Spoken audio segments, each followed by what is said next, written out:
حدیث نبوی صلی اللہ علیہ وآلہ وسلم ہے، جس شخص نے کسی مسلمان کی دنیاوی تکلیفوں میں سے کوئی تکلیف دور کی، اللہ تعالیٰ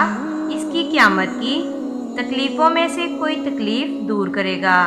اور جس شخص نے کسی تنگ دست کے لیے آسانی کی، اللہ تعالیٰ اس کے لیے دنیا اور آخرت میں آسانی کرے گا، اور جس نے کسی مسلمان کی پردہ پوشی کی، اللہ تعالیٰ دنیا اور آخرت میں اس کی پردہ پوشی کرے گا، اور اللہ تعالیٰ